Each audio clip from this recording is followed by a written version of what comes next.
What's up, everybody? Welcome to Podcast Now. I'm Alex. In this video, I want to talk about the review scores for Metro Exodus. I want to talk about what people are saying about this game just one day before the game actually comes out. So I did this with a couple games back in the late part of 2018. I want to start it back up with Metro, and I want to do this for games. Even though I'm not getting the game myself, I do want to talk about overall what we learned about the game from the review scores, overall impressions. And overall, I think this game has been reviewed very, very well. You know, all the PC talk aside of, if the game getting off of Steam and people flipping out, and then, one of the employees over there, kind of threatening that they were going to take Metro in the future off of the platform and all that stuff, all that controversy. When you take that out of it, this game overall is exactly, I think, what a lot of people were expecting and hoping it to be, which is a very, very good game. Review scores have unanimously been pretty darn high. There's very few low scores. This game has a pretty high score on Metacritic, getting a lot of 8s, a lot of low 9.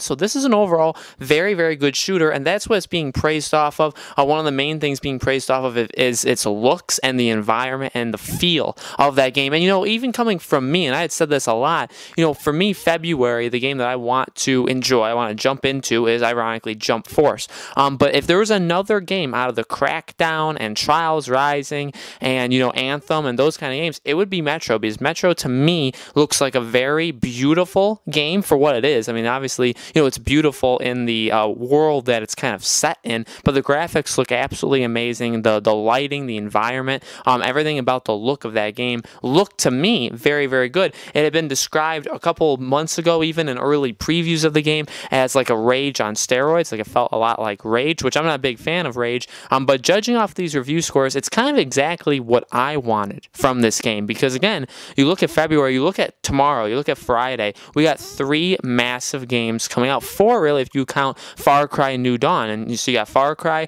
you have this game, Metro, you have Crackdown 3, and you have Jump Force. All very different games for sure, but all games, attacking each other and coming out on the same day and going to, want to obviously sell their game. And Metro, to me, looked like, after Jump Force, the most unique and the one that I would be more willing to jump into, especially if the review scores were good. Now we get the review scores, and overall people are liking it. I think the story is one of the things that a couple people are having problems with, the uninspiring first-person shooter stuff, just the actual gameplay mechanics in itself, and in terms of the shooting mechanics. That is what I've seen the major negatives of this game, and there haven't been many major negatives based off the review scores, but some of the more average review scores, that is what they're going more off of. But again, the environment, the feel, the look, all of the kind of graphical, I think, and the tonal things of Metro are definitely getting a pretty high praise. So I'm very happy for this game. I'm excited to see when this game actually comes out. I want the game to sell well. Again, I've never truly been a big fan of Metro, but this game, to me,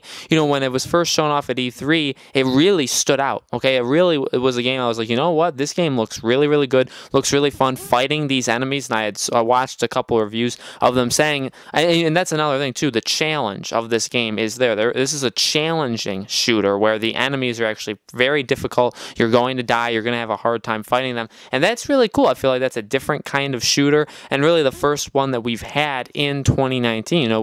On coming tomorrow, we're going to have a lot of games, okay? And if you add that to Resident Evil, and you add that to Kingdom Hearts back in January, we're starting to get a lot of different games this year, and a lot of, literally different, a lot of varying kinds of games for all different kinds of people. And so I think Metro is for its own audience, and if this game gets marked down, I don't want to buy it because I'm getting Jump Force personally. And that's just my opinion. I just want to buy less games because I have a big problem actually finishing games. But this is a meaty game. It's 25 hours. I saw a lot of people say that it's a 20 to 30 hour game. So that's really, really good too. So overall, I'm happy for this game. I hope that they can put the controversy of what happened on PC aside, because aside from that, when that just kind of came out of, I think, nowhere over the last couple of weeks, the game had really good traction, and people, I think, were really excited for it. I saw nothing but good things said about it, and then the game actually, the review embargo lifted yesterday, and all these people are saying, this game is very good. It's not amazing. It's not the best shooter in the world. It's not the best game this year. It's not the best game of all time,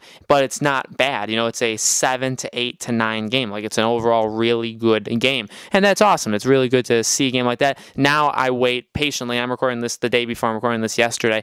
Now I wait for the Crackdown scores, and still Jump Force I haven't seen a lot of reviews on either, so I'm eager to see what the other games in this window Anthem's coming soon. So I want to see what the review scores of that. I want to see how all these games can compete against one another. I think that's going to be rather interesting to watch. So guys, let me know in the comments below. What do you think about Metro Exodus? Are you getting the game? Are you happy with the review scores? Are you going to be playing it, come tomorrow? Let me know all that stuff in the comments below. Make sure you guys subscribe to our YouTube channel, Podcast Now. Hit the bell icon so you guys are notified when all of our videos go up. And thank you, as always, for watching these videos. I hope to see you on the next one.